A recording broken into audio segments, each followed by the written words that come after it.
D'abord, revenons sur cette sale semaine lilloise. L'élimination mercredi en Ligue des Champions face au Borussia Dortmund et nouvelle défaite aujourd'hui à Nantes. Les Lillois étaient pourtant en supériorité numérique à 11 contre 10, mais ils ont pris ce but malgré cette supériorité numérique de Mostefa Mohamed. Écoutons Bruno Genesio au coup de sifflet final, enfin en conférence de presse d'après-match au micro de Xavier Grimaud. Pas spécialement énervé, il analyse plutôt calmement cette semaine. Oui, depuis le début de saison, c'est celle qui est la plus frustrante. Et je dirais encore plus ce soir que mercredi. Je pense qu'il y avait matière à faire beaucoup mieux et qu'on méritait mieux. Non, pas de colère, parce que je crois qu'on a fait un bon match dans l'approche, dans la préparation de nos actions, et un très mauvais match dans la finition. Et dans le football, pour gagner, il faut marquer. Et on a manqué beaucoup trop d'adresse, de bons choix, d'engagement aussi parfois devant le but. C'est surtout ça qu'on peut regretter ce soir, mais ça nous est déjà arrivé. C'est un coup d'arrêt après l'élimination, mais maintenant il reste encore 8 matchs. Il faudra bien récupérer pendant cette trêve et repartir en corrigeant ce qui n'a pas fonctionné. C'est vrai qu'on aurait pu l'attendre énervé, pousser un coup de gueule ou quoi. Non, je le trouve très calme. Il a raison, à votre avis, Flo ou Ali, de rester... Raison, je sais pas. Je vais pas lui faire des cours de communication ou de management dans cette période-là. Est-ce que tu es d'accord avec lui sur le constat, c'est-à-dire que sur le contenu, aujourd'hui, c'était bien? Non. Moi, j'ai trouvé la première mi-temps plutôt convenable. Lui, c'est ce qu'il dit, c'est pour ça. Non, mais la première, par exemple, il y avait un match à Strasbourg qui perdent. Je l'avais trouvé bien meilleur que celui de cet après-midi, où il y avait eu beaucoup d'occasions. Petrovic avait fait un match incroyable. Là, je trouve la première mi-temps convenable. Je trouve que la première mi-temps, ils maîtrisent leur sujet, ils ont la maîtrise du ballon, ils ont les meilleures situations. Nantes est très peu dangereux, hormis sur la barre qu'ils ont en première mi-temps. Par contre, en deuxième, moi, je trouve qu'ils sont dans le dur. Je trouve qu'ils sont même parfois chanceux. Je trouve que l'ouverture du score, elle arrive tardivement avec le rouge subi par Nantes, mais avant le rouge, le momentum de la rencontre, il est pour Nantes. On est vraiment dans un moment nantais où Lille est en difficulté avec le Sorbon Thomas, là, que je trouve assez étonnant, ce joueur. Gallois. Étonnant, agréablement surpris par ce qu'il peut faire. Moses Simon qui, comme d'habitude, a pilonné Aïssa Mandi à plusieurs reprises et qui a été récompensé avec le but de Mostefa Mohamed. Et puis même sur les coups à jouer, parce qu'ils en ont eu en deuxième mi-temps. Akpom joue très mal le coup. Il y a une situation avec Aïssa Mandi qui remet le ballon dans la surface qui est très mal jouée. J'ai vu une équipe, même dans l'intensité, et puis il y a aussi un marronnier, Thibaut, avec Genesio. C'est que c'est souvent le cas quand il est en supériorité numérique. Moi, je me rappelle à Lyon, il y avait eu un match ou deux comme ça. Il a énormément de mal à faire Ses équipes ont énormément de mal à faire la décision. Ça avait été le cas contre Auxerre récemment où ils avaient joué 30 minutes à 11 contre 10. Là, ce soir. Ouais, mais comment tu veux Comment tu veux l'imputer à Genesio? Pas Genesio. Je dis que ça arrive souvent avec Genesio, parce qu'on dit souvent. Mais tu veux dire, dans cette situation précise, il a du mal à lire le match, à réagir. Factuellement, moi, j'ai pas la solution, ni j'ai pas l'analyse, mais c'est souvent le cas avec lui. Je crois que la seule fois où il gagne, c'est peut-être contre le Panathinaikos avec Rennes l'année dernière, où il gagne en Europa League en infériorité numérique. Mais bref, en tout cas, c'est un gros coup dur pour Lille, un gros coup d'arrêt. C'est une semaine, tu peux pas faire pire la semaine.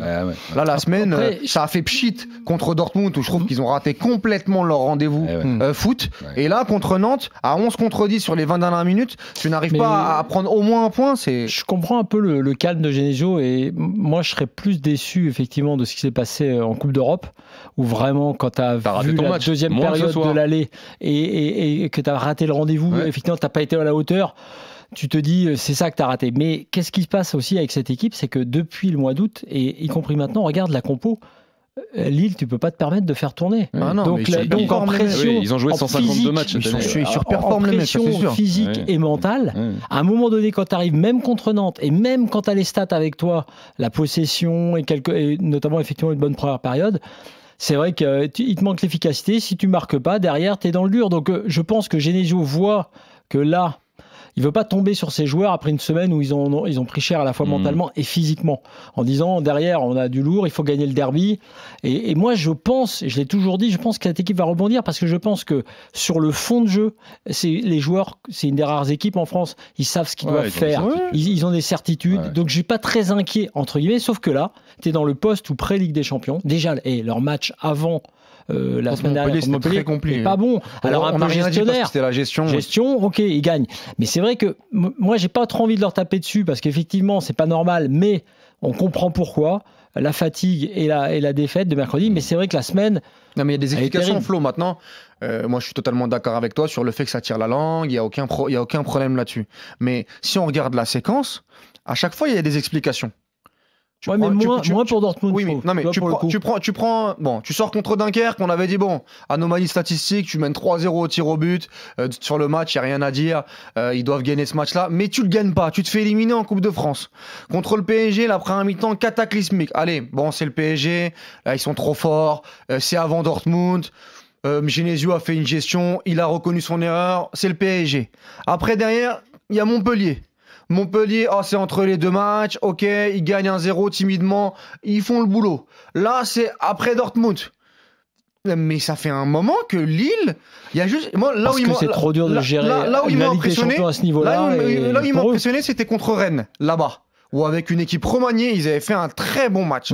Mais depuis, il va falloir retrouver quand même aussi ces certitudes pour Lille. Marvin est là au 32-16, supporter du LOSC. Salut Marvin, bienvenue sur RMC. C'est donc pas un Marvin Gay, c'est un Marvin triste. Bonsoir. Il y avait eu aussi la deuxième mi-temps contre Monaco que j'avais pas trouvé bonne et en gestion déjà. Walid, il focus. Ouais, c'est le foot. Walid, le samedi soir, il sait que c'est un after court, il n'y a pas le temps pour la blague. Mon père est un grand fan de Marvin Gaye. Il était un grand fan de Marvin Gaye. Magnifique, let the music play. Let the music play. Samedi soir, il y avait les vinyles à la maison. Sexual Healing.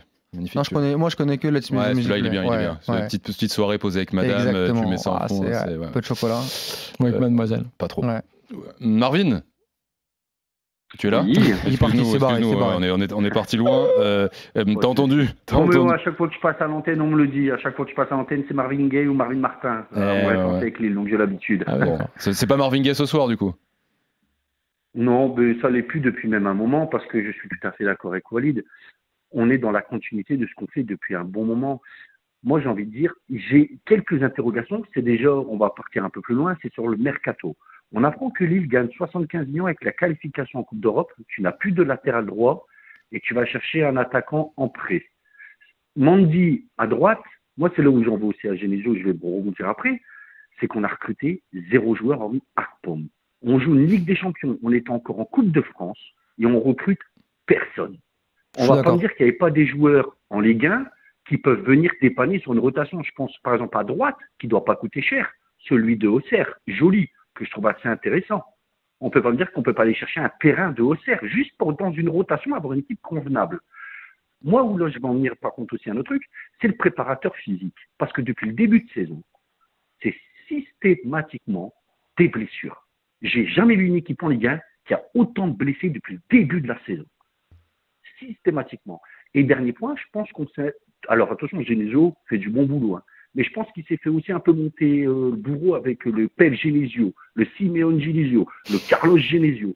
Parce que depuis un certain nombre de matchs, des gens à regarder, c'est chiant, on a envie de s'endormir.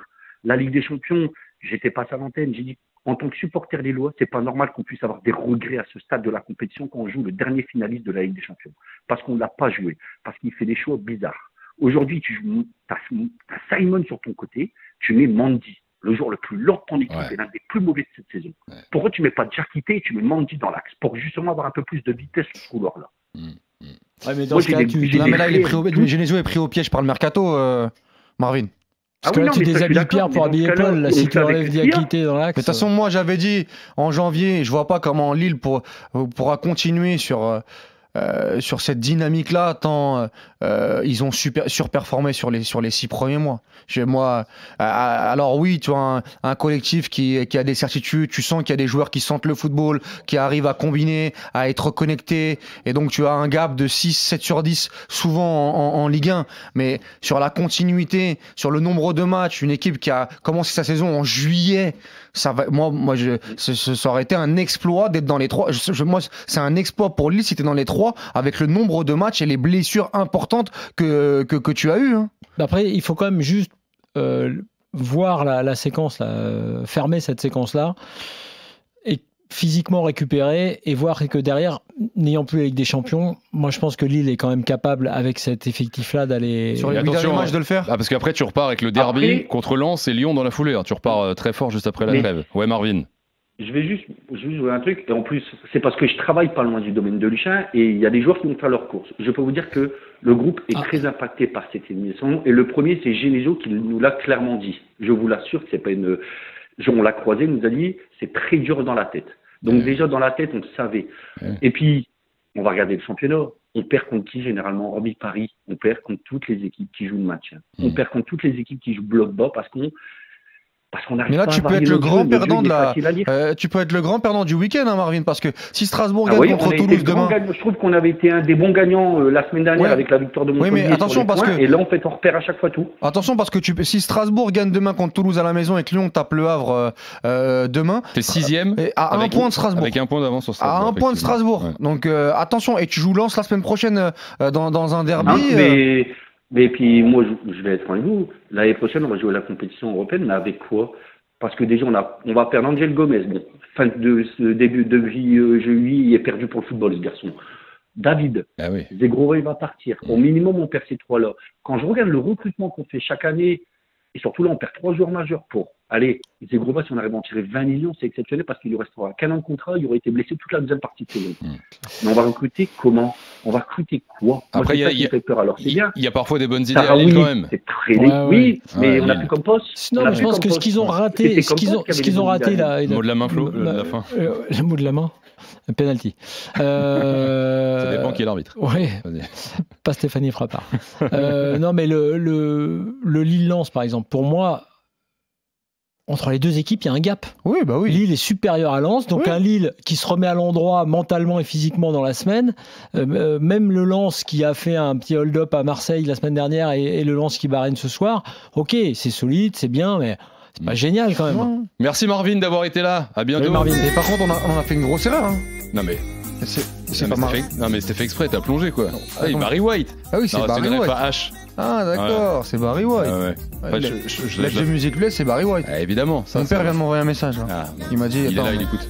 Il écoute, il m'a dit attendez. Ah donc toi vraiment premier degré, tu t'es vautré sur les goûts musicaux de ton père. Ah ouais, vraiment. Vraiment. Non, ref à H où Jamel dit qu'il est fan de Barry White. Ouais. Et Sabri en face lui dit bon, je sais plus. On va taper la ref, je crois. Mais Marvin Gaye, c'est Let's Get It On. Exactement, c'est ça. Merci papa. On embrasse Monsieur Acharchour. Merci beaucoup. À bientôt Marvin. Merci d'avoir été là.